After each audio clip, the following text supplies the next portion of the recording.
Hello future doctors, कैसे हैं हम सब लोग। आई होप आप सब बढ़िया होंगे। This side Mohit Hussain here. बहुत बहुत स्वागत है आपका हमारे यूट्यूब चैनल के ऊपर। और आज की वीडियो के अंदर मेरे पास 3-4 मेजर कमेंट्स आ रहे हैं कि उस मेजर कमेंट्स के ऊपर सर वीडियो बनाओ। और ये कमेंट्स जो हैं बहुत सारे बच्चों के डाउट्स है एक्चुअल में। अब ये डाउट्स हैं क्या, मैं वन बाय वन आपके साथ शेयर करता हूँ। इसमें बच्चों के बहुत सारे डाउट्स है कि क्या सर हम स्टेट और ऑल इंडिया की काउंसलिंग एक साथ कर सकते हैं, अगर करेंगे तो क्या दोनों ओवरलैप तो नहीं करेंगी। दूसरा क्वेश्चन है हमारे पास है कि सर स्टेट की जो काउंसलिंग का शेड्यूल है वो कब तक आएगा। तीसरा क्वेश्चन जो सबसे मेजर मुझसे पूछा जा रहा है कि सर दिल्ली का क्या होगा, दिल्ली वालों को कहाँ पे काउंसलिंग कर रही है। और जो चौथा सबसे मेजर डाउट है एक बच्चों का ये भी आता है कि सर अगर मैं फर्स्ट राउंड में पार्टिसिपेट नहीं कर पाया, अगर मैं सेकंड में करूं या फिर मेरा रैंक जो बहुत ज़्यादा लो है, तो मुझे first round second round counselling जो है वो करने की ज़रूरत है, मैं सीधा लास्ट राउंड में काउंसलिंग कर लेता हूं क्योंकि मेरा स्कोर तो बहुत ज़्यादा लो है, मुझे फर्स्ट या सेकंड राउंड में कहाँ पे कॉलेज मिलने वाला है। तो इन 3-4 डाउट्स के ऊपर आज इस वीडियो के अंदर हम बात करने वाले हैं। तो सबसे पहले बात कर लेते हैं कि क्या सर जो बच्चों का सबसे मेजर कमेंट्स है कि सर क्या मैं ऑल इंडिया की काउंसलिंग और स्टेट की काउंसलिंग दोनों एक कर सकता हूं। पहला इसका आंसर है यस, आप स्टेट काउंसलिंग भी कर सकते हो, आप ऑल इंडिया की काउंसलिंग भी कर सकते हो। वो चॉइस आपके हाथ में है, किसी तरफ से कोई रेस्ट्रिक्शंस नहीं होती कि आपको सिर्फ स्टेट की करनी है या फिर आपको ऑल इंडिया की करनी है। जो चॉइस आपकी है, जो इच्छा आपकी है, आप दोनों काउंसलिंग कर सकते हो। दूसरा सबसे मेरा मेन इशू आता है कि सर अगर मैं दोनों काउंसलिंग करता हूं तो क्या दोनों काउंसलिंग जो है, मान लो इधर मेरी ऑल इंडिया की काउंसलिंग चल रही है, इधर से मेरी स्टेट की काउंसलिंग चल रही है, तो मुझे ये वाला कॉलेज लेना चाहिए या ये वाला कॉलेज लेना चाहिए। देखो बच्चों, ऐसा कभी नहीं होता। जैसे कि आपको पता है आपका ऑल इंडिया का शेड्यूल आ चुका है। ऑल इंडिया का शेड्यूल आपका 1 सितंबर से आपकी जो रजिस्ट्रेशन स्टार्ट है। तो जो स्टेट का शेड्यूल होता है वो ऑल इंडिया के बाद में स्टार्ट होता है। वो कभी भी आपस में ओवरलैप नहीं करते, ताकि बच्चों को ये ना समझ आए कि ये वाला कॉलेज लेना चाहिए या ये वाला। ऐसा तो बच्चा एक ऑल इंडिया का कॉलेज अगर उसको मान लो अलॉट होता है, ठीक है, ध्यान से समझना। मान लो एक बच्चा है, उसने रजिस्ट्रेशन की, काउंसलिंग की, ठीक है, चॉइस फिलिंग की, अब उसको ऑल इंडिया से कॉलेज अलॉट हो गया, ये वाला ऑल इंडिया से कॉलेज अलॉट हो गया। अब उसने स्टेट की काउंसलिंग भी कर दी इधर से, तो स्टेट का कॉलेज भी उसको अलॉट हो गया। अब एक बंदे ने ये वाली सीट भी कवर कर ली, ये वाली सीट भी कवर कर ली। तो गवर्नमेंट जो होती है वो ऐसा कभी नहीं चाहती कि एक बंदे के हाथ में 2 सीट्स रहे। आपके एक टाइम पे एक हाथ में आपकी एक ही सीट रहेगी। अगर आपको ये सीट पसंद है तो आप ले लो, अगर आपको ये सीट पसंद नहीं है तो उसको छोड़ दो। क्यों? क्योंकि वो जो आपकी काउंसलिंग होती है वो कभी भी आपस में ओवरलैप नहीं करती है।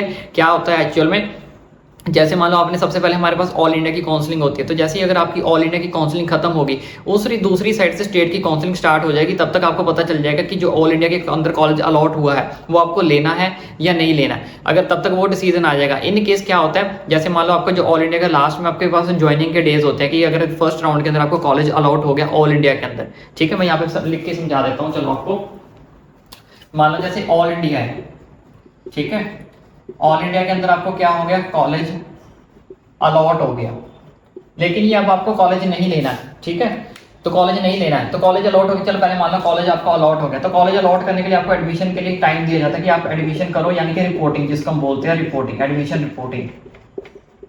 उसके लिए आपको कितना टाइम दिया जाता है, 5 to 7 डेज आपको जो है वो दिए जाते हैं। 5 to 7 डेज आपको दिए जाते हैं। अब इन 5 to 7 डेज के अंदर जो है कई बार क्या होता है, वैसे तो इन 5 to 7 डेज के बाद स्टेट की काउंसलिंग स्टार्ट होती है, स्टेट की, ठीक है। जब ये 5 to 7 डेज कंप्लीट हो जाएंगे तब आपका स्टेट का राउंड 1 जो है वो स्टार्ट होगा। कौन सा स्टार्ट होगा, राउंड 1 स्टार्ट होगा। इन केस कई बार ऐसा होता है कि जैसे 5 से 7 दिन है, तो चौथे 5वें दिन, 4th 5th डे, 4th या 5th डे आपकी स्टेट की जो काउंसलिंग है वो स्टार्ट हो जाती है राउंड 1 की। तब भी आपको कोई टेंशन लेने की जरूरत नहीं है, क्योंकि 4th 5th डे सिर्फ आपकी रजिस्ट्रेशन होगी, आप रजिस्ट्रेशन कर लो, ठीक है ना। इसमें आपको ये थोड़ी पता लगेगा कॉलेज अलॉट हुआ या नहीं होना। मेजर डिसीजन तो यहाँ पे आपको जो 5 से 7 दिन मिले हैं, ठीक है, इसमें आपको डिसाइड करना है कि जो ऑल इंडिया का कॉलेज आपको अलॉट हुआ है 5 से 7 दिन के अंदर, आप वहां पे रिपोर्ट करना चाहते हो या नहीं रिपोर्ट करना चाहते। अगर आप रिपोर्ट नहीं करना चाहते हो तो आप राउंड 2 के लिए एलिजिबल हो जाओगे, या फिर आप स्टेट 1 का राउंड 1 के लिए पार्टिसिपेट कर लो, इसकी रजिस्ट्रेशन कर लो। तो दोनों ऑप्शन आपके हाथ में, लेकिन कॉलेज आपके हाथ में एक ही रहेगा, ठीक है। अगर आप इसकी काउंसलिंग रजिस्ट्रेशन करते हो तो 5 से 7 इसके खत्म हो जाएंगे, 5 से 7 दिन, तो ये कॉलेज आपके हाथ से निकल जाएगा। फिर राउंड 2 के अंदर जो कॉलेज आएगा या फिर स्टेट का राउंड का जो कॉलेज आपके हाथ में आएगा वो रहेगा। उसके बाद क्या होगा, स्टेट का फर्स्ट राउंड होगा, उसके बाद जाके आपका जो है फिर राउंड 2 होगा, किसका, ऑल इंडिया का। आफ्टर स्टेट राउंड 1, जब स्टेट राउंड खत्म हो जाएगा तब उसके बाद ऑल इंडिया राउंड 2 जो है वो आपका स्टार्ट होगा।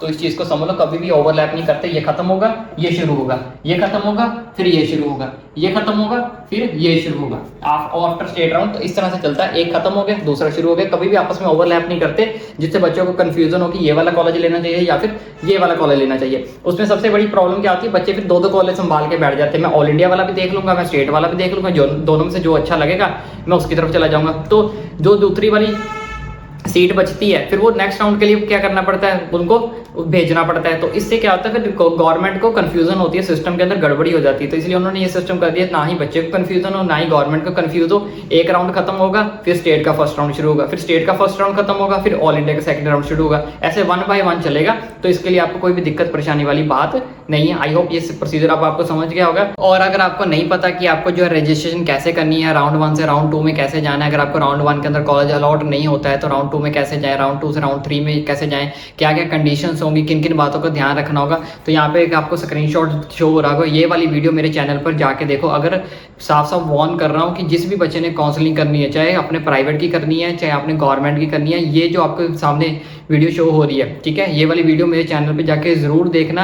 जिस भी बच्चे को खुद से काउंसलिंग करनी है चाहे किसी और से भी करवानी है, ये सारा का सारा प्रोसेस अगर आपको नहीं पता होगा फिर आप काउंसलिंग कभी भी अच्छे से नहीं कर पाओगे। इसमें मैंने डिटेल में A to Z information cover की है कि राउंड 1 से लेकर लास्ट राउंड तक आपको किन बातों का ध्यान रखना है, अगर स्किप करना है तो कैसे करना है। तो सारी चीजें ये वाली वीडियो आपको जो है, अगर आप नहीं, आपको स्क्रीनशॉट जो है यहाँ पे शो हो रहा होगा, ये वाली वीडियो जाके मेरे चैनल पे जरूर देखनी है। इस वीडियो का नाम है AYUSH counselling step by step by Mohit Bhasin. आप ऐसे भी सर्च कर सकते हो। लेकिन ये वीडियो देखे बिना कोई भी बच्चा जो है वो काउंसलिंग नहीं करेगा, किसी भी कोर्स की काउंसलिंग नहीं करेगा, चाहे आपने BMS के अंदर एडमिशन लेनी है चाहे BHMS के अंदर लेनी है। ये वीडियो मस्ट कंपलसरी है हर बच्चे के लिए, जिन बच्चों को काउंसलिंग करनी है, ठीक है, और एडमिशन लेनी है। अब बात कर लेते हैं नेक्स्ट क्वेश्चन की। नेक्स्ट क्वेश्चन, जैसे बहुत सारे बच्चों को मुझे कमेंट्स आ रहे थे कि सर दिल्ली की आयुष काउंसलिंग के बारे में कुछ बताओ, दिल्ली की आयुष काउंसलिंग कब होगी, कैसे होगी। देखो बच्चों, इसकी जो इन्फॉर्मेशन है वो अभी तक हमारे पास नहीं आई है। इसका जो इन्फॉर्मेशन है वो ब्रोशर के अंदर आएगी। ब्रोशर जो आपका जो रजिस्ट्रेशन स्टार्ट होगी उससे 2-3 दिन पहले आ जाएगा।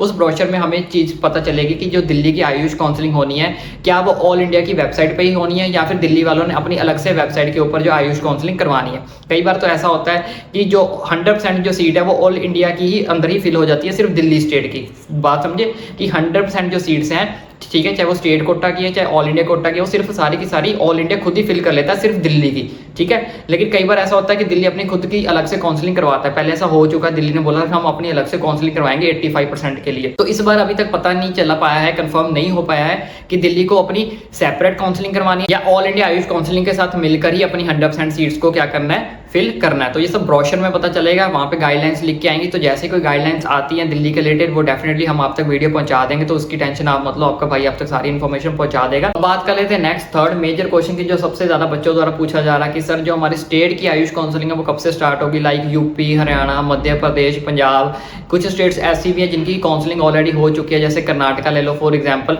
तो वहाँ पे सिर्फ बच्चों रजिस्ट्रेशन स्टार्ट हुई थी, रजिस्ट्रेशन के फुल फॉर्म फिल किए गए थे, उसके अलावा कोई चॉइस फिलिंग नहीं हुई है। उनकी जो चॉइस फिलिंग है और बाकी जो स्टेट का शेड्यूल है वो अपकमिंग इन 4 से 5 दिन के अंदर हमें को देखने को मिल जाएगा, ठीक है। इन 4 से 5 दिन के अंदर से डिले नहीं होगा, क्योंकि डिले क्यों नहीं होगा, क्योंकि उधर से जो हमारी ऑल इंडिया की काउंसलिंग स्टार्ट हो जाएगी। इसलिए जो स्टेट का रजिस्ट्रेशन है वो हमें जो 1-2 दिन लेट देखने को मिल सकता है, लेकिन उसकी जो ब्रोशर है, शेड्यूल है, गाइडलाइंस है, वो हमें इन 4 से 5 दिन के अंदर जो है वो आपको देखने को मिल जाएंगी। 90% चांसेस है कि इन 4-5 दिन के अंदर मैक्सिमम स्टेट का जो शेड्यूल है वो आउट हो जाएगा, क्योंकि 1 सितंबर से तो हमारी जो है ऑल इंडिया की जो काउंसलिंग है वो स्टार्ट हो रही है। And the last doubt is, जो बहुत सारे बच्चों का पूछा जा रहा है कि सर अगर मुझे मेरा रैंक बहुत ज़्यादा कम है तो मुझे कौन से राउंड के अंदर पार्टिसिपेट करना चाहिए, क्या मुझे राउंड 1 के अंदर काउंसलिंग करनी चाहिए या राउंड 2। देखो बच्चों, आपका रैंक चाहे हाई है चाहे आपका रैंक लो है, हमेशा हर बच्चे ने राउंड 1 के अंदर से ही पार्टिसिपेट करना है। हाँ, अगर आपको कोई काम पड़ गया, आपको नहीं समझ लगी, आपका कोई ज्वाइन नहीं कर पाए, आपके घर में कोई फंक्शन था या फिर आप कहीं बिजी थे, आप कहीं आउट ऑफ स्टेशन थे, तब आप इसी चांसेस को स्किप कर देना। अदरवाइज ट्राई करना कि आप हर बच्चा जो है वो फर्स्ट राउंड से ही काउंसलिंग करने बैठे, उसके बाद धीरे धीरे आपका ऑटोमेटिकली सेकंड राउंड या थर्ड राउंड तक शिफ्ट हो जाएगा। वो सब सिस्टम देखेगा, क्या पता आपको फर्स्ट राउंड के अंदर ही कॉलेज अलॉट हो जाए और वो आपके मतलब का भी हो। तो इसलिए ये कभी भी अपने मन में नहीं सोचना कि मेरा रैंक लो है तो मुझे राउंड 2 के अंदर पार्टिसिपेट कर लेना चाहिए, राउंड 1 मेरे मतलब का नहीं है, तो ऐसा कभी नहीं सोचना। अगर आपकी चॉइस फिलिंग अच्छी हुई, बहुत ज़्यादा अच्छी हुई, तो राउंड 1 के अंदर भी कॉलेज आपको बहुत ज़्यादा अच्छे कई बार अलॉट हो जाते हैं, क्योंकि राउंड 1 के अंदर बहुत सारे बच्चों को समझ ही नहीं आती कि चॉइस फिलिंग करनी कैसे है, वो गलत चॉइस फिलिंग कर देते हैं। तो जिसकी वजह से जो नीचे वाले बच्चे होते हैं जिनका रैंक कम होता है, उनको बढ़िया कॉलेज राउंड 1 के अंदर मिल जाते हैं, फिर राउंड 2 तक उन्हें समझ लग जाती है, फिर राउंड 2 के अंदर कॉम्पिटिशन तगड़ा हो जाता है। तो इसलिए कभी भी ये गलती नहीं करनी है कि राउंड 2 के अंदर मैं पार्टिसिपेट करूँ, मैं राउंड 3 के अंदर पार्टिसिपेट करूँ।